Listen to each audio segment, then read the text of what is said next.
Hi, how are you? I'm doing well. How are you? I'm doing all right. We got a little sickness over here at our house, but other than that, we're all right. You want to introduce yourself so that we can, tell everybody who you are? Sure. I'm Cheri Koochel. I am a retired social worker. I currently live in Salina. I was a social worker for 34 years, 26 years as a school social worker in the Manhattan Ogden School District. I am currently also running for the House seat, representative seat in District 107. Where does that cover? Where's District 107? Is part of Saline County, Ottawa County, Mitchell County, and part of Cloud County. So basically, part of Salina, and then all the way up to Concordia. So Bennington, Minneapolis, Beloit, and then part of Concordia, and all the little rural towns in between.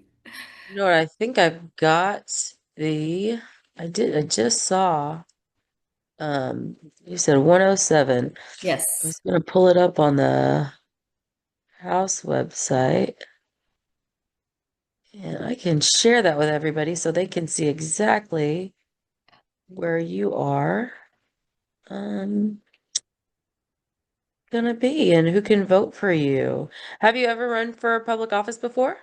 I have not. This is the first time. I was approached a couple of years ago. So I've been retired about 7 years, 8 years. And I just was going to be grandma. I have grandchildren in North Dakota and grandchildren in Texas. My husband retired 2 years ago. And so, yeah, we were just going to travel and be grandma and grandpa. And a couple of years ago, I was approached about running for this particular seat. And honestly, I had met with Susan Kincannon through our school mental health advocacy days, and really enjoyed my time with her, our visits. I felt like she listened and really took to heart some of our concerns as far as public education and school mental health. And I walked away from there going, I'm not going to run against her. I actually like her. And so I just started getting involved in other things in Salina. And then when I was getting ready to register for the School Mental Health Advocacy Day, I couldn't find Susan Kincannon's name on the legislative list. I didn't realize she was not in office anymore and that Dawn Wolf had taken her place. So then and there, I started thinking about maybe this is a time. And so the more I talked with people. I went up to Beloit and met with some people and got a really good feeling about running, and so decided to run. I think as a school social worker or as a social worker in general, we have an advocate's heart in general. We're advocating for students and families and public education and teachers and our community. And so we're always advocating for something or someone. And Mhm. so I think this is a nice uh, kind of move into politics. And there are currently, I believe, either three or four, I think four social workers that are in there as representatives right now in Topeka. So I'd like to be another one. I think that you're right. I've got friends who are social workers, and my sister-in-law is actually a social worker at a school.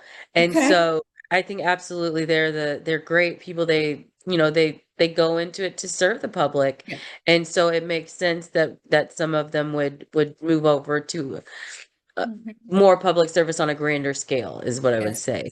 So that's awesome, and I'm super Yeah. glad you're doing it. We need more people that care about the people that they're going to represent in there.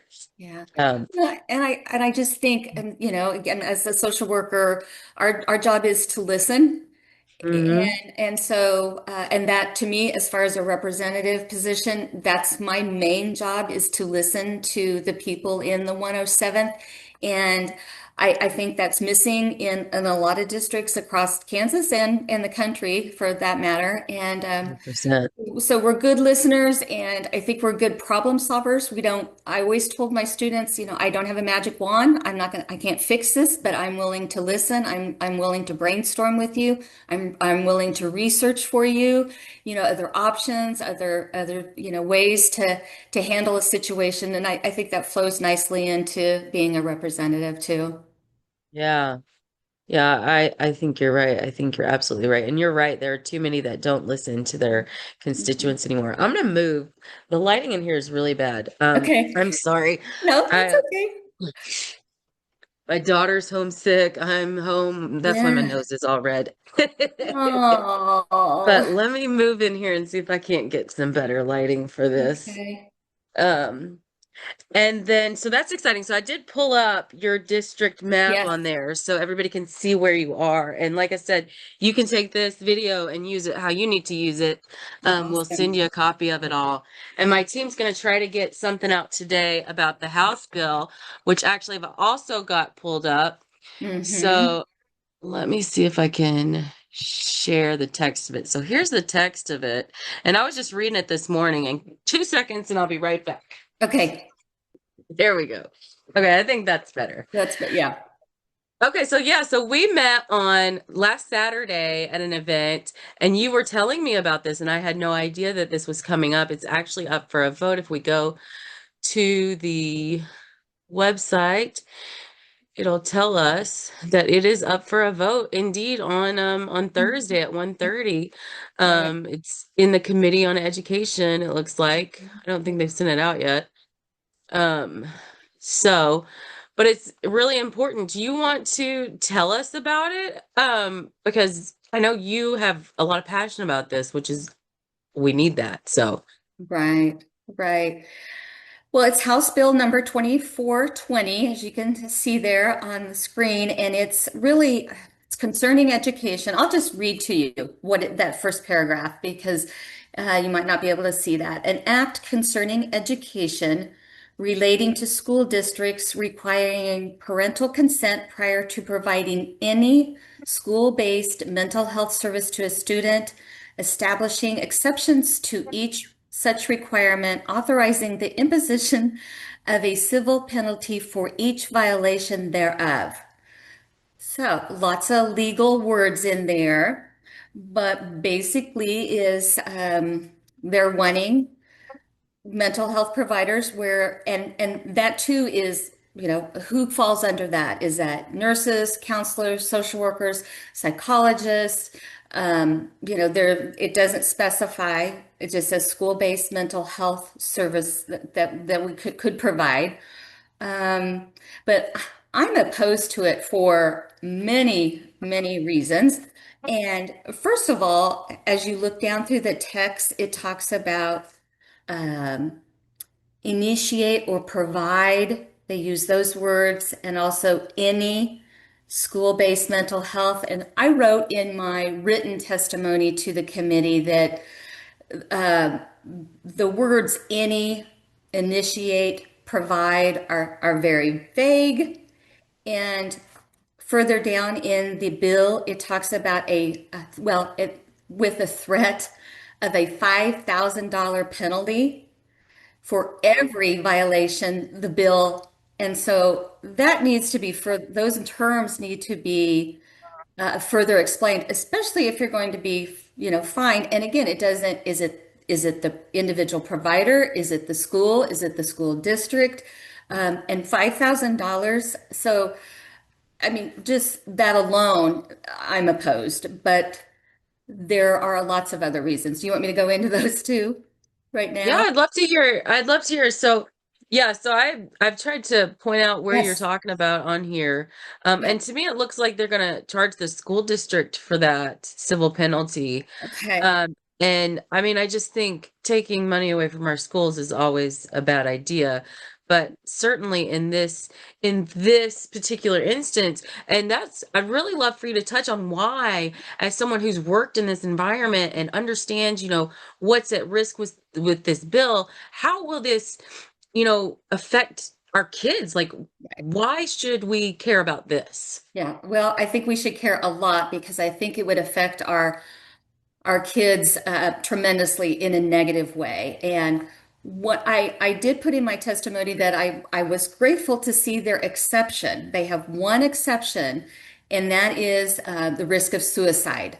If the mental health provider, who again, whoever that might be, feels like that the child is maybe at risk for suicide, that they could intervene without that parental consent initially. Okay. But again, working in a school for 26 years, there's a lot more that goes on. And I'll just give you some examples. And, child abuse and neglect, that should be in there. That should be an exception. Disclosure of child abuse or neglect often occurs at school, whether it's a drawing or something in writing, or they come to, speak to the nurse or the social worker or the counselor. And, sometimes that alleged perpetrator can be a parent or a boyfriend or girlfriend or step, and so it wouldn't be wise to contact a parent in that situation because as soon as you do that, the child is going to feel not heard, not safe, that they're not, haven't been trusted because we've got to, we've got to talk to an adult first. And, what if that adult is the perpetrator? That child's never going to disclose. And so child abuse and neglect isn't listed there. And then there's lots of other things. Just the sexual abuse also isn't listed. So sexual, physical abuse, neglected.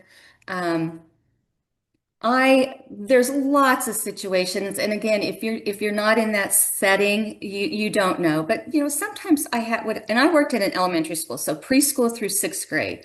Um, and so we would have kids come to school, they were dropped off to school, they were fine. And then at some point during the day, something triggers, whether it's just a comment or they're reading a story and something, they get upset and they're sad. And, again, I was working with little ones, and so they might start to cry or um, and a teacher has a classroom of 23 kids. What do you do? Usually they call the social worker or somebody brings down the student. And according to this, I could not initiate. And to me, that's like saying, hey, what's wrong? Right? That's Yeah, initiation of a yeah. conversation. So I could not do that until I get a hold of a parent or guardian. Again, that might take 5 minutes, that might take an hour. And in the meantime, you have a student that's out of class, Mhm. not with their peers, and they're sitting there upset, crying. And, are they in the office? Could they be in my office crying? I can't initiate anything, so they really shouldn't be in my office yet. Um, but we've had kids that have come to school and then come down to my office because, their dog died over the weekend and just something, they just think of that, or a grandparent dies, or there's extreme cases where there's no food or water or heat at home. There's bullying behavior that's happening at school, on the bus, at the bus stops. They have peer conflicts, teacher conflicts. There might be drug and alcohol abuse and usage at home, domestic violence situations. So, and that's just the tip of the iceberg. So none of those, no mental health professional at school would be able to initiate a conversation with the student until a parent is contacted. It just makes no sense to me, because our children need to have rights. They need to be heard and felt safe. And a lot of times that's at school. And I would have different situations sometimes when I would have, again, I was at elementary, so sometimes I would come back to my office from maybe being in a classroom or whatever, and I'd have 5 or 6 girls standing at my door, like just ready to, we need to talk to you. We need to talk to you. So again, what would I do in that situation? I'd have to call those 5 parents Parents. before I can initiate anything. And then a parent, especially again, these were usually girls, It was usually some girl drama that happened over lunch recess or something, or over the weekend, and they just need to talk. But if my daughter, I don't have a daughter, but if my daughter would call from school and say, "Mom, I want to talk to the social worker," my first response would be, "Well, what do you want to talk to her about?" So then the girl's going to have to explain this to her mom, and then her mom might say, "Okay, yeah, you can talk to the social worker." But I can tell you by the time I do that with 5 or 6 girls, I could be done with the whole situation. And so in the meantime, again, those kids, those students are missing school classroom time for something that could take me minutes, because I was always very firm with if I talked with a student and they said, "Well, so and so said so and so, something happened," I'd be like, "No, what did you see? What did you hear?" And if they didn't have any direct, contact with the issue, then I sent them immediately back to school, back to class. So, I mean, it's just situations like that. Also, at the school I was at, we had about 27, 28% military kids. And, if mom or dad are deployed, sometimes I had both mom and dad deployed and grandma and grandpa were raising the kids. Those kids would come down, our military connected kids would come down and just, what, again, something triggered. Maybe it was their birthday over the weekend and, dad's missed it again, or mom's not there. And bless my military kids. I absolutely love our military connected kids, but their hearts are so big. They would be, especially like, I can't really talk to my mom about this because then it makes her cry. And then I feel bad. Yeah. And so again, if I have to contact the mom or dad and say, "Hey, your students down here, they're a little sad and I don't know why because I can't initiate anything. So can I talk to them?" And it's just not a good way to work with mental health services in a school. Um, Schools, and I can only speak to social workers, but I mean, we're professionals. We Right. have a minimum a bachelor or a master's degree. Okay. A lot of the school social workers have their clinical license. We have a national code of ethics that we have to follow. Because we're school social workers, we also have a supplemental code of ethics that we follow. Okay. We are licensed by the BSRB in Kansas. We have to have, I believe it's 40 continuing ed hours every 2 years to keep that license. We are professionals. We're not going to bring kids in and visit with kids just for the heck of it. I mean, Right. we have enough to do with kids Right. that really are, they're sad, they're mad, they're whatever. And sometimes I would have kids that would show up at my door just to report, "Dad came home," or, if they had been deployed or something like that. They want to share the happy times too. And to take that away from kids, I think is a horrible idea. And, again, I'm only speaking at an elementary level. And so you move that up to middle school and high school level and what those kids, the drugs and, just all the things How that they're much they dealing have to with. know. Yeah. They don't want sometimes a parent to know. And I think we need to be able to initiate a conversation with those kids. And, my rule at my school, and I think it was for most of the social workers, is that we would visit with a student one time. And then, because some of them it's taken care of and you never see these Right. kids again.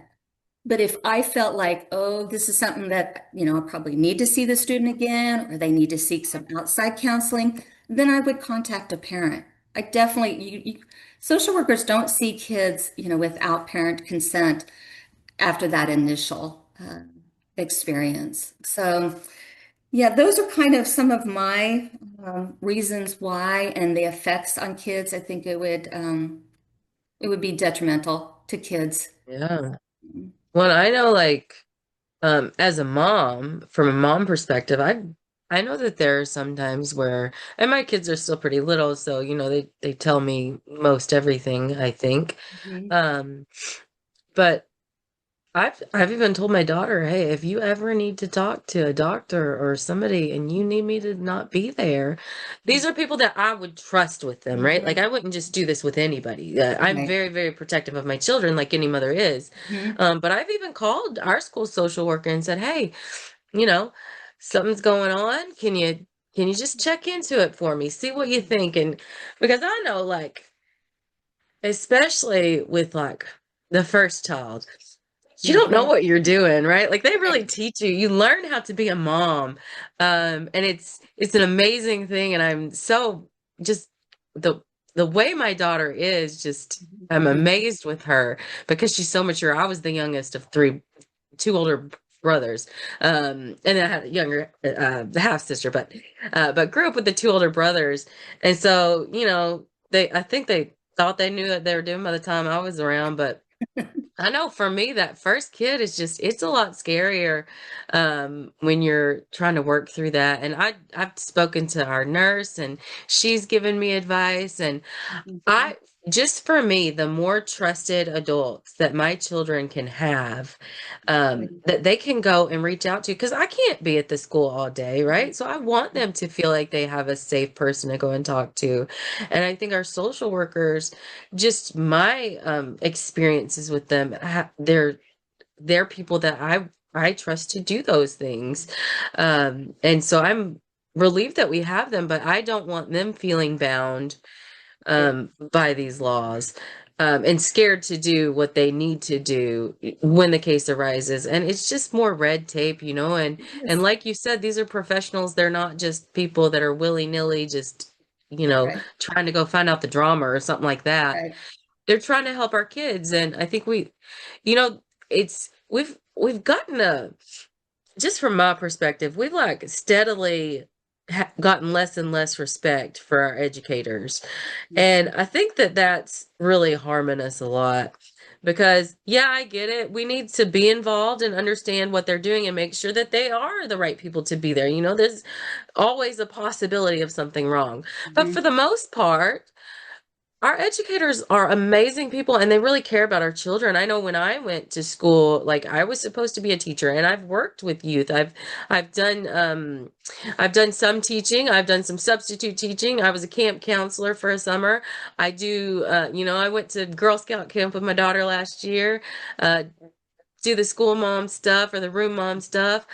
Um, and that's some of my favorite things to do. And I love being there and interacting with those kids, and I love those kids.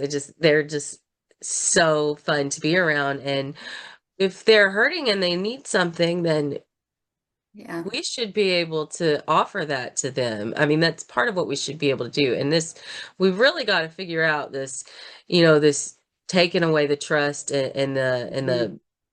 Yeah.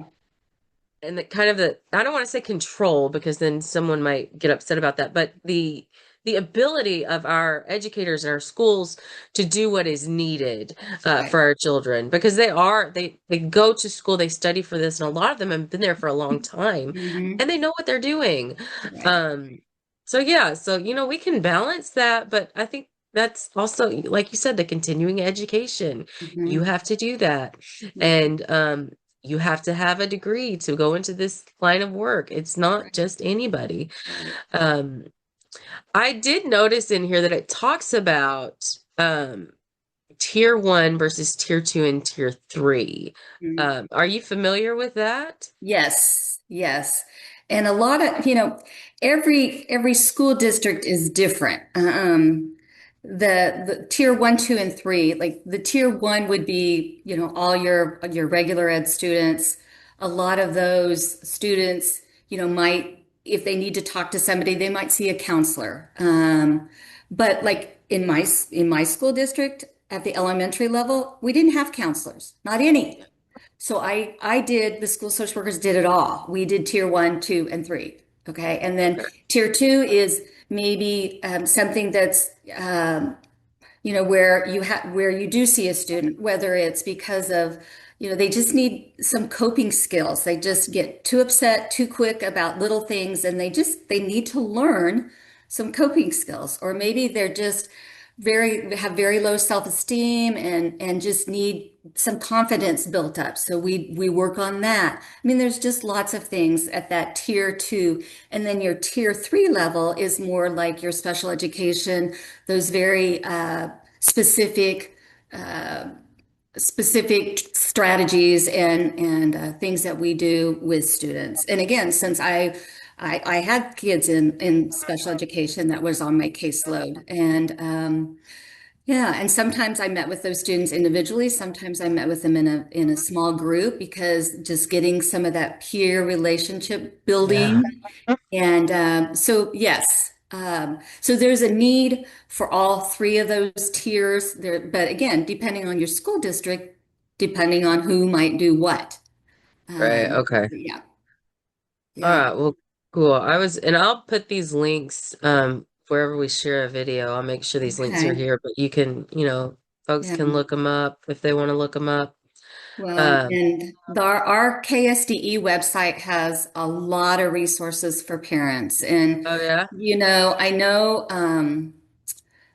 parents have rights. That's been something that's, we've been talking about for a few years. And I had two boys that went through public school, the schools, and I always felt like I had rights as a parent, and I believe that now, but I believe as a parent, it takes time, it takes energy to be involved and to really know what's going on in your son's or daughter's, journey at school. But you have rights and you always will. You always have, you always will, but again, it means, being involved on site council or being involved in PTO or PTA. It means showing up for parent teacher conferences, showing up for your students, you know, recitals or music programs or whatever it might be, the teachers I worked with have always been open to communicating with parents and you know, whether it's email or volunteering in the classroom. There's lots of ways parents, and part of it is visiting with your child too, about what'd you do today, not how was school. It was like, Yeah. hey, let's look through your backpack. What do you have in your folder today? Or, asking them specific questions. What are you reading? What'd you check out from the library? Hey, let's read this book together. There's lots of things that parents can be doing to know what's going on in their child's day at school. Oh, Yeah. Yeah, and they love to. I mean, a lot of times, like if they first come home, it's just, how was yeah. your day? Good. You gonna Okay. tell me anything about it? Yeah. No. Or what Or did you like do? Nothing. after, yeah, exactly. After they unwind a little bit, I can usually get Yeah. some more, some more information out. And I like to do, one of the things that I like to do before we go to bed is, what was your best part of your day and your worst part of your Hmm. day? Hmm. And this is, something that I've studied at one point, as a mom, just wanting to make sure my kids know that they can tell me whatever they need to tell Hmm. me, to try to give them the opportunity of, hey, share your, the great things that happened, but was there anything you didn't like? Because that's when you really get to find out, is there the drama at school, and is there, is somebody, being rude or whatever, or even if they maybe got in trouble and they didn't want to tell Right. you, that's a great time for them to say, Mhm. well, this happened, and they can tell you what happened. And then sometimes if it's worthy of reaching out to the teacher, you reach out to the teacher. If Right. it's not and it's gonna pass, then you just, say, well, you can do better next time, and that's Right. okay, and I think that you're 100% correct.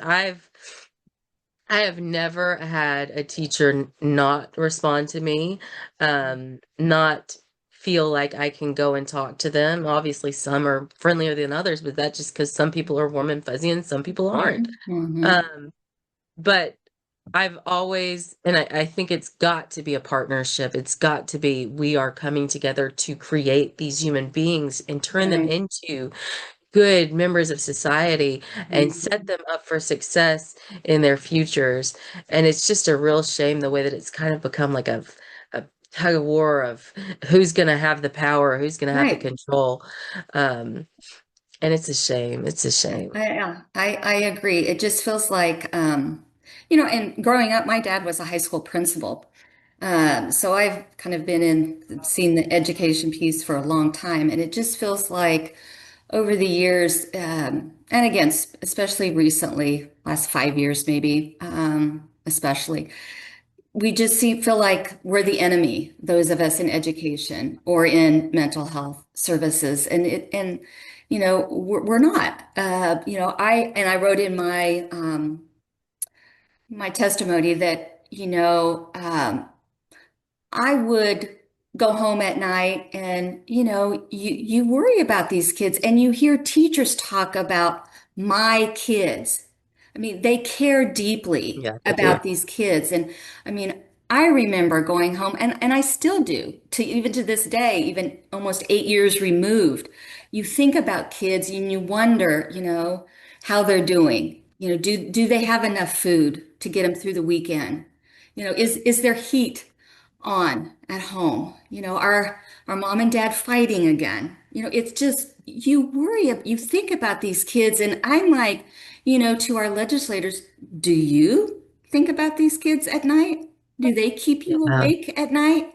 They do for us in education. And the other thing that I would strongly recommend and encourage our legislators to go spend a day in a classroom or classrooms, not 30 minutes walking through the hallways, looking at bulletin boards and waving. No, I mean sitting in a classroom of math for 50 minutes.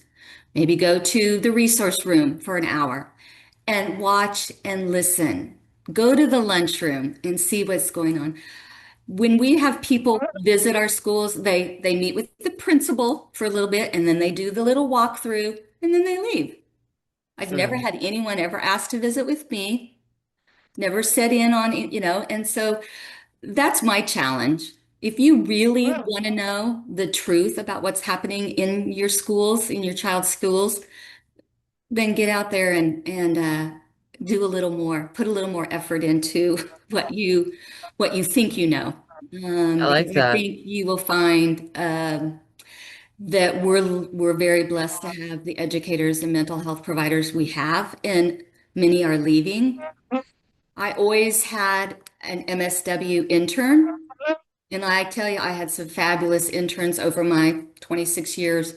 But one of my very, very, probably top three in all those years, I think she made it 5 years in the profession because at the highest, and I just verified this last night with her, 77 kids on her caseload. Wow. How do you do that? You don't. That's not including meetings, paperwork, planning, you know, phone calls to resources to parents. 77 students. That's a huge problem. We're not keeping educators, we're not keeping school social workers or counselors or psychologists because of the pay, low pay, Hmm. the caseload, and the negativity that Yep. that we get from, unfortunately, some of our legislators. Yeah, So I understand that. yeah, And I strongly oppose this bill, and yeah, it's really unfortunate that we're having to spend, I think, time going through this when if people maybe from the committee would talk to people like me, they would see, maybe this isn't the best for kids and move on. yeah. Yeah. So you can submit testimony. Do you know how they can go to submit testimony? Um, in Everything is writing? on that on the Kansas government website. You just have to kind of search for it, but you can provide written testimony. You can provide, in-person testimony. Of course, you have a timeline, and I think the timeline for testimony for Thursday, I think, is probably expired. And there is even another bill that's coming to the floor, well, not to the floor, but to committee today. And I should have told you this beforehand, but I just found out about it yesterday and I'm going, wow. It's House Bill 2468. It's the tax credits for low-income students to qualify for scholarships to go to private schools. Um, it's really, again, school social workers oppose it. It's taking public money, our taxpayers' money, to give tax credits to people to go to private schools. And the bill Oh frames no. the bill frames it around low income students, but I have asked repeatedly different legislators, some that are still currently in Topeka, about, well, how do these low income students get to these private schools that you're going to Hmm. offer these scholarships to? There's no transportation. So it's not what it says that What they it is purport not a to tax be. credit for low income kids. It is not. If I have a student in Bennington that wants to go to one of the Catholic schools in Salina, how are they going to get there? They're not going to have, Yeah. parents are working, parents don't have a car, they're a two-parent family and they have one car, so the person working has the car. It's not, again, it's not a bill that's thought out well. They frame it about, wanting low-income kids to have school choice. That's, in my opinion, that's not what it's about. But Yeah. that comes up today. And so they are pushing these through committee very, very fast. Are And they, so it's up to date? Is it in the committee still today, or is it going to be on the it's floor in, I for a think, I vote? think testimony is in committee today for House Okay. Bill 2468. But And then can people submit, so before it is, so we can't submit to the committee. Will we have an opportunity to submit before the floor votes on it yes, before? yes. Okay. So And we I want to mean, watch that then. yeah, and people can again go to the Kansas governor or Kansas government website, and you can find out. Just put in the bill number. You can find out who sponsors the bill, who's on the committee, and you could email like today or tomorrow before these bills. You could email the specific committee members. It just won't I be see. those, it won't be, testimony. But Okay. you could still email those committee members and just say, whether you oppose or uh, Okay, with them. perfect. But yeah, And I pulled it up so people can see. But that's a great way. I think, part of the problem is it's so hard to figure out what's going on and when right. and everything else. And the public doesn't really hear about it No, unless, somebody yeah. finds it and shares it. So that's a big deal. And I think there are some websites. I'll try to find some of those websites that track these things, and make it a little bit easier. But that's huge. This is a great way for people to go and find out what's going on. And actually, you can just go to bills and laws right there, Mhm. and go to the House bills and see what's pending. Mhm. Well, there's the Senate bills, I guess, but you can see what's pending. And yeah, like you said, you can, see who's sponsoring it. Um, Mhm. and yeah, if you just click on that, it looks like you can Yeah. go and find out more information about the sponsor too. Mhm. So Mhm. thank you for sharing all of that with us, and thank you for taking the time to speak on this today. I really appreciate it. Um, let's put your map back up. I know I left it up for a while, but that way people know. And when is your election? Well, it would be November. It would be November? November 2026. Yeah. Yeah. And Hey, we've already been out campaigning up to Beloit and Concordia and Minneapolis and Salina, and we'll continue to meet with people. And I have a website. It's just Cheri Koochel for Kansas or Facebook. Reach out to me. I'd be happy to visit with anyone, individually or as a small group, large group.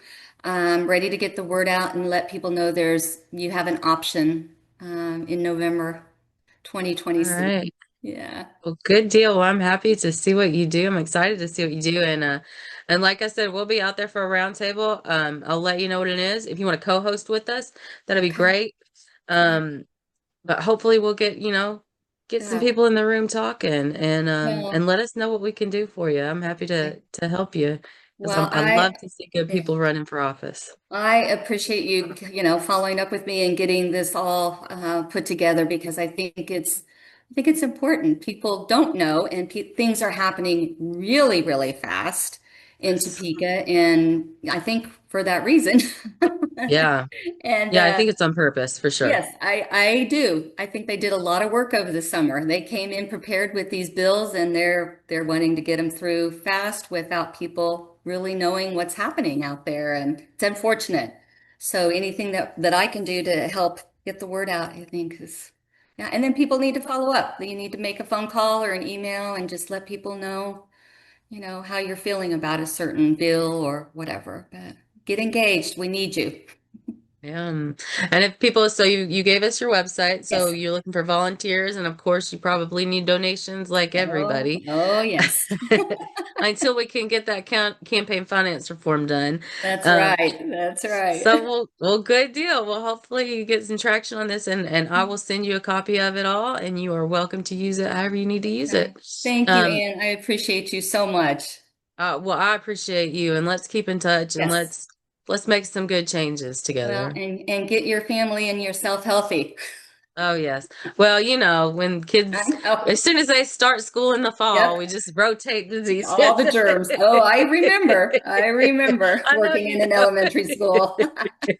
Yeah. Well, all right. Well, it was All really right. nice chatting with you, and I look Thank forward to the you. next time we get to talk. Okay. You Sounds take care, good. Miss All right. Sherry. You too. Bye-bye. Bye.